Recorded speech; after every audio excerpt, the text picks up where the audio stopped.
Thanks for joining us on the Cultured Meat and Future Food Show. We're excited to have Joe Fassler on the episode today. Joe, welcome to the show. Thanks, Alex. Great to talk.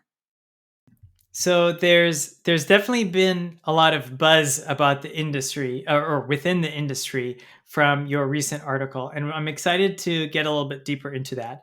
But before we do, tell me a little bit about your background. Sure. So I'm deputy editor of The Counter, and we're a single subject nonprofit newsroom covering the business, politics, and culture of American food. And what I love about working for The Counter is that, we're not a general interest publication. We don't, really write about TV or sports or all these other things. We just do food. That's all the time. But we look at food from a variety of angles, and we do all kinds of stuff. We do plenty of stories on the history and culture of food. Lots of stuff on supply chain issues. We do long essays and investigations and all kinds of stuff. But food is really our beat, specifically through the lens of the U.S. because it's such a vast topic that we have to start somewhere and we have to limit it somewhere. So we really do have a U.S. focused uh, you know publication, but beyond that, we try to examine food and the implications of it, of our eating, and of our agriculture from every angle.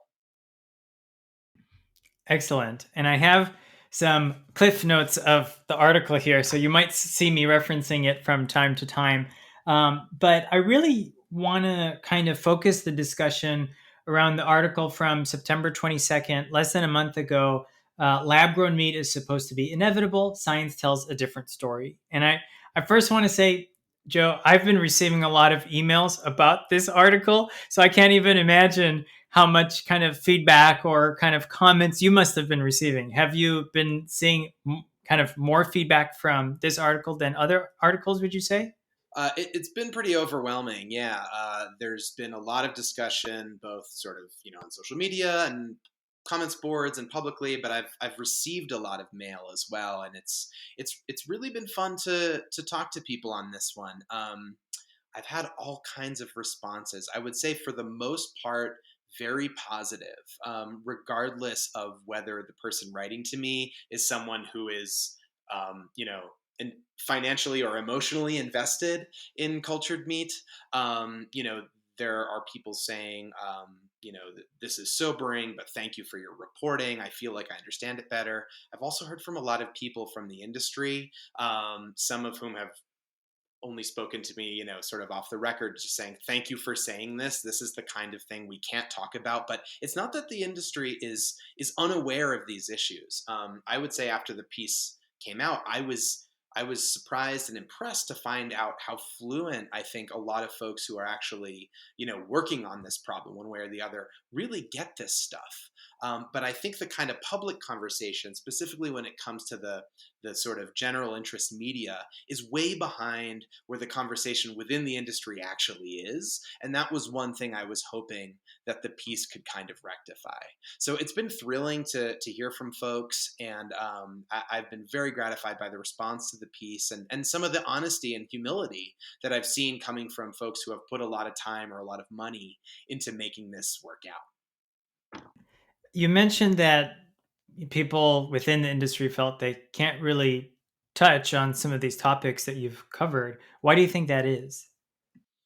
I think that it's because it's an emerging industry that is still very early on, and the whole point of my piece is that there's a lot of sort of fundamental challenges that remain unsolved, and whether those challenges are solvable in a way that leads to an economically viable food product, I think is still an open question in either direction. Maybe it will happen, maybe it won't happen, but I think it's the role of the private sector to be a booster, to be a cheerleader, to say we're going to do this and we're going to disrupt the meat industry, which, by the way, has a lot of problems with it. One aspect of the criticism that I did see of the piece was like, oh, this is a meat industry shill. Far from it. I think the piece and a lot of my reporting is very upfront about the brutality of the meat industry and its environmental ravages and all of that stuff, I think is really, really important and worth thinking about and discussing. Um, but I think when you're in the position of being the outsider, the small, the David to the Goliath that is the meat industry, what you need is resources, and you need to inspire people with a vision. And I don't think it's very inspiring necessarily, or I think folks fear it's not inspiring to say, hey, this could be transformative. We're not totally sure. There's a huge amount of challenges that are very, very perilous and hard to face. But we could do it. You want to get in with us on this uncertain thing. It's much more effective to say, listen, the meat industry is $1 trillion. We're going to get a big chunk of that, and it's happening now. Do you want in, or are you going to be left behind? And so I think because of that rhetoric, which is very present in the press, these companies have put themselves in a position where it's hard to kind of talk honestly about that. And I think that's where the story came in. I want to mention that some of the feedback I've gotten was diversity is definitely a good word for it, because we have folks that are anti-cultured meat saying this is an awesome article, and then folks that are totally invested in the industry saying this is an awesome article. And I think it's important to have content like this, journalism like this, because it shows that this is kind of like laying out the facts, and you definitely did your research there. I want to kind of go back to what you said about kind of like this, people saying this is kind of like a meat industry piece, right? And I agree, it definitely doesn't seem like that. And in a couple parts, you kind of even say that we do need to make global change, and you mentioned the big environmental report that came out recently. Um, for the types of, I guess, for the types of journalism out there that does push one way or another, that is heavily biased, what is, and this is kind of really coming from a personal standpoint, personal question, um, what is the best way to sort through that? How do you, or I guess our audience, how do they kind of sort through something that might be leaning heavily towards the meat industry or heavily towards another direction? Yeah, I would even take a step back from that and say that I think the media really needs to rethink the way it reports on emerging industries, and this is a great example of it. I mean, certainly there's a lot of, I don't know that I necessarily see a lot of sort of like meat industry friendly journalism out there. The media loves meat industry exposés. And and I think the media also loves startup stories, and so I don't know that I'm necessarily seeing journalism that somehow prioritizes the talking points of the meat industry. I think I do see a lot of journalism that is advancing the talking points of the alt protein industry. And I think that happens for reasons that are unintentional and well-meaning for the most part, but I think really need to be addressed. And it's one hope that I have for the piece, that can be the beginning of that conversation. I think part of the reason that happens is we do live in a time of enormous technological change, and everyone knows it, and everyone on earth is experiencing it to some degree. And I think that there's this narrative that's taken hold that, like, everything is changing, and 10 years from now things are going to be totally different than they are now, and anything's possible.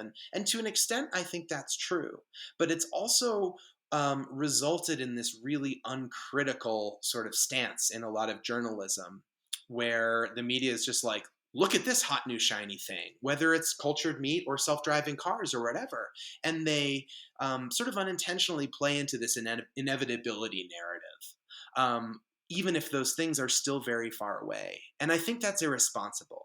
So one specific way that it happens is largely the way the general media reports on cultured meat is through the lens of investment, because that's easy, right? It's concrete, it's newsy, and it's something that's happening all the time. And so it's like, okay, this company just raised $40 million.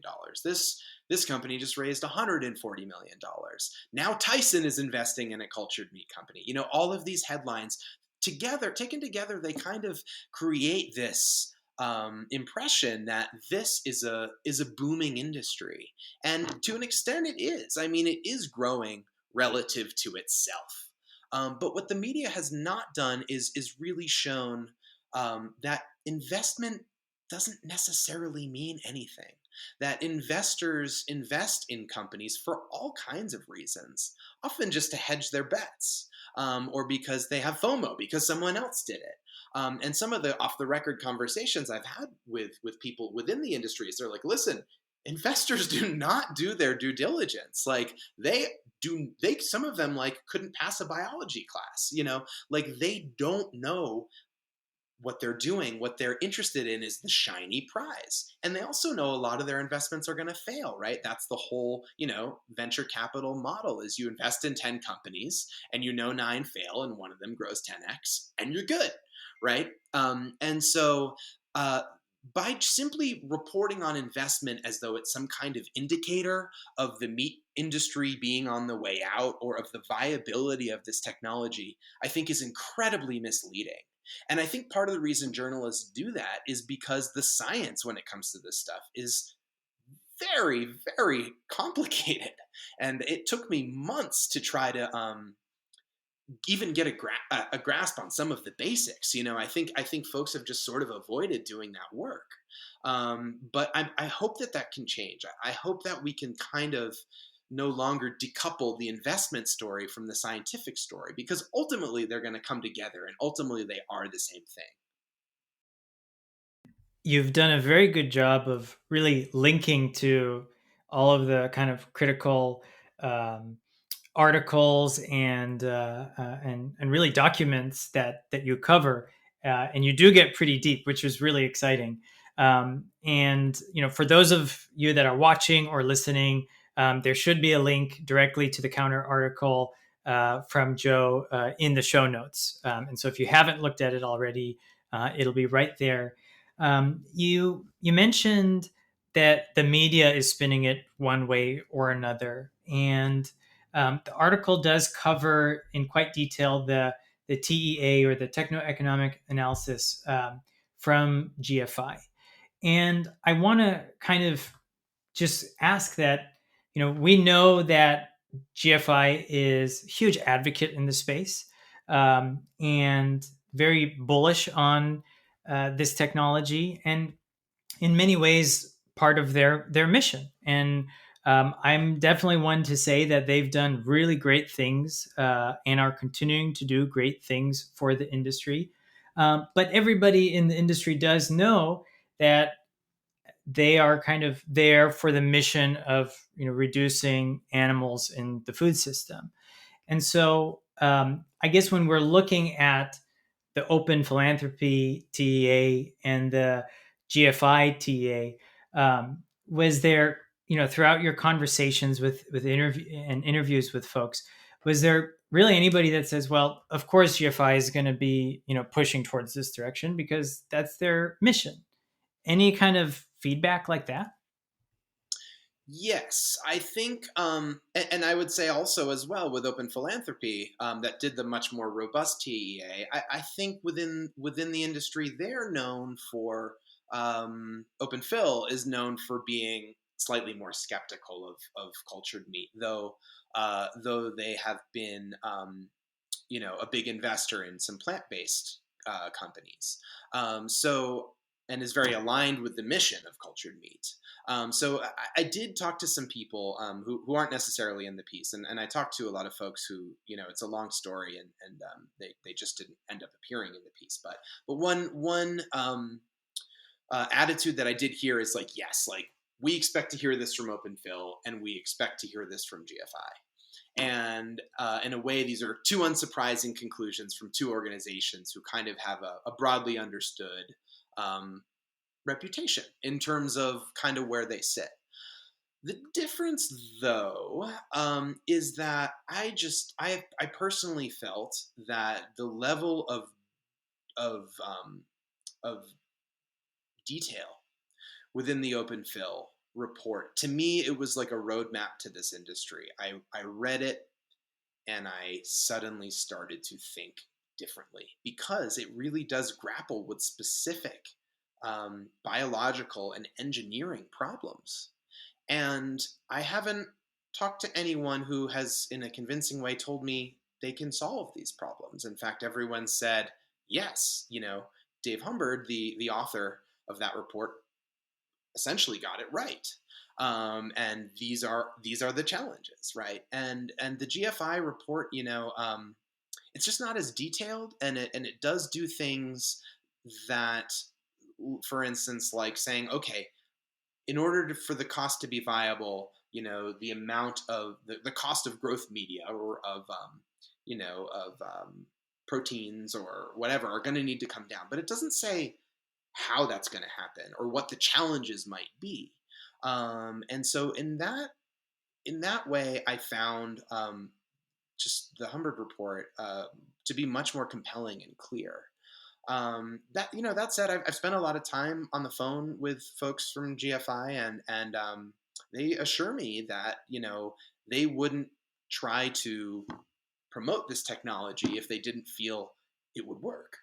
And I have no reason to dispute that. I believe that they do feel that these challenges, while admittedly somewhat forbidding, are ultimately solvable, and are kind of new. I mean, one of the big kind of areas of disagreement here that's in the story is that, as fancy and newfangled and scientific and futuristic as cultured meat sounds, we've actually been culturing animal cells for a really long time. The drug industry does it all the time. Vaccines that we've all put in our bodies have been produced using that method. And the debate, that I was kind of straddling, is, well, does that mean that, if the pharmaceutical industry has hit up against these challenges and they can't do it at any bigger size, because ultimately they don't want to grow the cells, they want to grow the things that grow with the cells. And the cells are essentially a waste product. Does that mean that they are an accurate indicator of what the challenges are? Or if, when the ultimate goal is food, does that suddenly unlock all these new ways of thinking and these new approaches that might be transformative? And I still think that that's an open question. But that's where these two reports are really different, because this stuff isn't new and the challenges are very well established. It's just if approaching it like food can kind of bring some new ingenuity and new parameters to the table that might change the situation as we know it. There's a an example that the industry uses a lot, and it's an example that I think you'll either love or hate, and that example is electric cars, right? And so we're starting to see electric cars on the road. I'll be a little bit more specific. Tesla. We see Teslas on the road, but for a long time, and even now, the amount of Teslas produced compared to some other auto manufacturers only was a very small percentage. And over time, technology improved. And of course, there weren't these kind of technological barriers that we didn't believe would happen with electric cars. Maybe, 10 or 20, 25 years ago, we felt that there were these technological barriers, but we have overcome that. And debatably, we can say that electric cars are a success and the next wave of the future. Would you say that you can see cultured meat kind of overcoming some of these challenges, whether it is either the for example inputs, like for example replacing FBS, or even scalability from a standpoint of um, uh, contamination? Do you personally feel that through time, maybe not by 2030, but through time, we would be able to overcome these challenges, and the only meat we would have could be cultured meat? Um, I've heard a lot of criticisms of that argument. So one of them is that electric cars are not biology, and cells are, and biology does have hard limits. There's only so much you can do. And so I'm not sure it's a great parallel in that way. And a lot of the, when we have seen um, new technologies explode, if you want to talk about Moore's law, right? It has to do with semiconductors and how many you can fit, on a microchip, and it's not really dealing with cells, which are alive, and really have needs that um, are sort of fixed. You can mess with them, you can play with them, you can even genetically engineer them. Although that creates all kinds of cultural and regulatory issues that I don't think these companies are eager to wade into. Um, they're just a really different animal. They're literally an animal, and I'm not sure that it's a good parallel in that sense. But even if it was, I think that again, and this is maybe where I'm more talking about the media than I am talking about the industry. Um, but this inevitability narrative, right? For for cultured meat to reach price parity with conventional meat, prices would have to fall faster than semiconductors fell during like the boom times of that Moore's law describes. They would have to essentially cut prices in half every 2 years, and that still wouldn't be, which is Moore's law, right? That still wouldn't be fast enough to reach price parity by 2030. So it's people all the time they look at this and they say, well, look at the way the costs of semiconductors has fallen. This would actually have to beat that in order to reach price parity by 2030. So that would just be an enormous undertaking. That, by the way, isn't just about growing cells, but it's about scaling up entire sort of sub industries to support this industry. In my piece, I talk about the need for feed and amino acids and how there's just not enough of that stuff out there to really supply a growing cell cultured meat industry. There's not, these bioreactors don't exist at the volume that would be needed. So there's all of these industries that would need to kind of scale up all at once, a vast undertaking. And I think the questions that remain are, one, are investors really going to have the patience once they kind of figure this out that it's not around the corner? Because it's just not. I mean, I think we may all taste it in our lifetimes. Certainly cultured meat as a blended product or as a niche product, is on the horizon.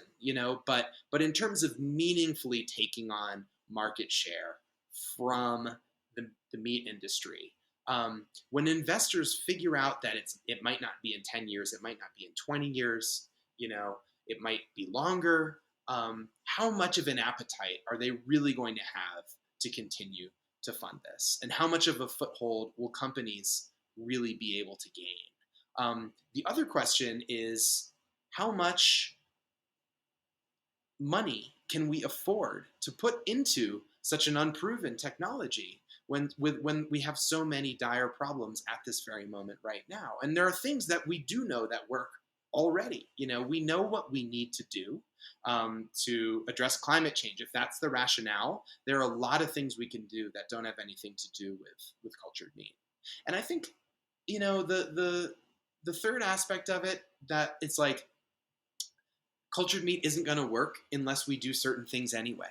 So one of those things is creating, vast amounts of renewable energy. If we don't do that, the environmental, the environmental aspect of cultured meat doesn't make sense, right? By GFI's own numbers, we have to have renewable energy for this to be a climate-friendly product. It could be worse than some forms of meat production without renewable energy.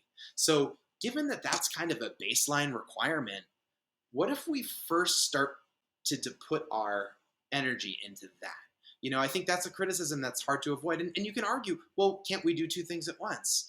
And yes, we totally can. But on the other hand, there is a limited amount of political will. Right now, we're fighting over what our climate policies should look like, how many trillions we can afford to sort of invest in infrastructure. And as politicians are wrangling over every dollar, every bit counts. It is a zero-sum game to a certain extent. So I don't have the answers to these, but I wanted to pose these questions, and I hope the debate will start to focus more on timelines and priorities that are realistic so that we can together try to find the best way forward. Really important thing that you highlighted was that, you know, the industry and GFI specifically is trying to get public funding into the sector, and I think, you know, what you mentioned, you know, makes a lot of sense. Is that there's only so many dollars we can put in different places, and we know for a fact that energy is one of the things that we do need to put those dollars towards, and I think that's interesting. I think that when we look at the article, I felt like we almost had a follow up within the story when you did start bringing in folks like Justin from Wild Type, and I think George from Vow in Australia also wrote a follow up, and their take was really that, you know, we are not producing to replace all the fish or all the meat in the world, and it is going to be this kind of niche or luxury product, and sushi is already a luxury product. Um, Once the Wild Type um, tasting facility opens up, is that something you would be interested to try? Would you be interested in trying the cultured meat there? I would love to. I mean, I think this stuff is fascinating. I think the science behind it is ingenious, and I think it opens up questions that I'm really interested in. Just as a as a writer and as a journalist, like, what does it mean to eat meat without slaughter? What does it mean to eat animal cells that never lived in the way that we think of animals living? What are the implications of this? And I'm fascinated and intrigued by it. I think there's a lot of really charismatic, talented people in the space who are unbelievably interesting to listen to. And so, yeah, I don't think cultured meat is bad. It's not my place to say that. I think it's fascinating. I would eat it without hesitation. Um, but I do think we should have realistic conversations about, okay, um, if what this is going to be is a niche product for Americans who want more options and can afford to pay for them, does it really make sense to hype them as a climate change solution, right? And if not, then where do we go from there? Because we do know that we need to eat less meat. We do know that the traditional meat industry has way too much of an environmental impact, and it needs to be addressed. Um, but what other means might we have to do that that might not be as shiny, or as science fictional or as sexy as cultured meat? And but might be important. I mean, if whether that's talking about crop subsidies or exploitation of workers or all of these things, or land issues, right? That allow the meat industry to exist as it is today. Those are politically difficult fights, but I think they're conversations that are worth having. And sometimes these new technologies suck out all the air in the room because they're so interesting, but ultimately they're technological solutions to what are fundamentally political problems, and therefore not fully the right tool for the job. Would you say that the advancements that we're making in plant-based meat would be a good direction to follow, or perhaps put more government dollars towards? Um, Again, to me, I think there's a lot less. I mean, the issues there. I think it's clear that these products are scalable in a way that cultured meat products are currently just not. It would be impossible for cultured meat products to produce even at that scale. Um, there's a lot of issues with it. I think on the one hand, sure, it's great. And societies have been producing forms of artificial meats for a very long time. This also isn't new. But I still think there are open questions about hmm, how environmentally friendly really are these products? How healthy are they? I that wasn't part of my piece, so that's not something I'm fully up on at this moment.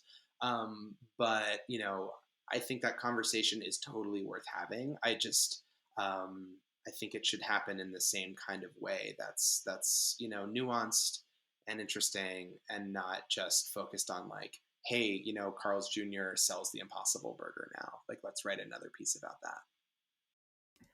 As we begin to wrap up, there's another topic which I don't believe was covered in the piece related to naming. And right now, the USDA FDA has a open call for public comment regarding naming. And you use the term cultivated, and I think also cultured, cell cultured in the piece.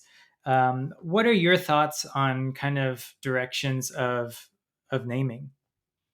Yeah, mostly I'm a fan of synonyms because in a long story like this, you just don't want to say the same thing too many times. And so, our style guide is to say cultivated or cell cultured. We used lab grown in the headline, even though it's technically not part of our style, because it is a term that I think has the most currency at this moment in terms of, oh, okay, I understand what this is for the average person. And I'm surprised, honestly, how little mainstream understanding there really is of this. I hear people all the time, they hear lab grown meat and they think that's what the Impossible Burger is. They don't get it. And there's not a very robust public conversation really around what those differences are. I mean, we have this term alt protein, right? But an Impossible Burger and cell cultured, burger from a company doing that are completely different technologies with radically different implications, and they actually don't really sort of belong together in many ways. So that all is interesting, and so I'm kind of agnostic on what it should be called. I think we sort of will settle on something eventually. I think cultivated makes a lot of sense. I think cell cultured makes a lot of sense. Maybe someone will think of something else. I sort of don't care. But what I would like is a more robust conversation around what it actually means and what the implications are, because I still think that it's a conversation that's not being had, in mainstream circles as much. I think you even mentioned it on the call, but based off of our data, two of the names that do score the highest are artificial meat and synthetic meat, right? And Yeah. so I totally agree with you that having honestly lab grown meat in the title, although sure we have different reasons within the industry why we don't call it lab grown meat, Mm. it is kind of the most direct way to explain what this will be about. Yeah, and even something like artificial meat. I mean, I did a different piece a few months ago about um, impossible foods. I think very um, mischievous, and I say that in an endearing way, use of the term meat. Provocative maybe is better than mischievous. I think they're trying to say this is meat, and representatives from the company have said this is meat. It's just meat made from plants, and there is some semantic precedent for that, right? Like you can say like the meat of a walnut, right? Or I mean, you don't hear it, but it's technically language that a use of the term that has been um, in practice before. And so these plant-based companies might also call themselves artificial meat. So I think semantically stuff is going to get really interesting, and I have no dog in that fight, but I simply just look forward to being an observer. Is there, now that the article has been out for about a month, is there anything that you would have added to it or maybe changed a little bit, even if it's just kind of something small? There are certainly some aspects of this that I didn't have time for that I'd like to get into. I'm interested. I don't want to say too much about that because it's work I still might do, but I'm interested in the health aspect, which is not at all touched on in the piece.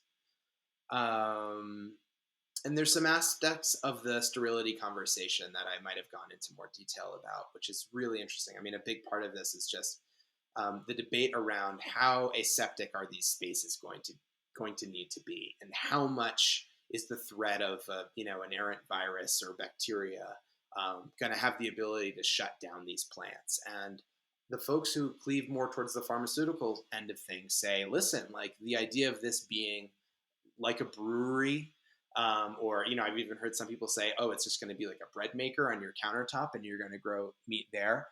They find that laughable. They find it absurd. That said, there's plenty of folks within the industry who say, no, look, the brewery model is our goal, and we'll get it to be like a commercial kitchen, and that'll fly. And I think that remains to be seen. So I'm fascinated by that debate. I'd like to do more with that. But yeah, I'm not going to go away as far as this topic is concerned. I mean, I think it is such a fun thing to write about because it is so potentially transformative. Even if that radical potential is never fully realized, and maybe it will be, it's so tantalizing. And I get the appeal. I get why people want to talk about it. I get why folks want to devote their lives to it. I really do. But I think the role, that I play, and that we play at the counter, is to be kind of a check on that optimism, especially when there's so much money sloshing around. It's just really easy for unrealistic promises and pledges to start to get out there. And thank you and the counter for all of the work that you do. Um, you could find the article linked below on the counter, and we'll have a direct link to that. You can also get in touch with Joe through the counter website. Joe, are there any last insights that you have for our listeners? And you mentioned the counter is a nonprofit. Is something where listeners can make donations to? Yeah, we are reader supported, and we're always looking for new members to support our journalism. That can be a one time donation or a recurring donation. And what's great about that for us is, we really are an independent voice. We rely on philanthropic organizations and everyday readers to publish our journalism, and so we can take the time that it requires to do a story like this, which it took me maybe 4 or 5 months to really focus on this. It's not a luxury. A lot of for-profit publications have, because they're so driven by clicks, they're so driven by eyeballs, and we kind of look at it the other way, right? It's like, if we do the right story, then we'll get the eyeballs. We don't need them. We want impact, but we're not monetized by the number of page views we get. And so we can do a story like this that takes a lot of very careful reporting that takes many, many, many months, but hopefully, I hope, can be the beginning of a new phase of the conversation in this case. Joe, thank you so much for being with us today on the Cultured Meat and Future Food Show. My pleasure, Alex. I'd love to talk anytime.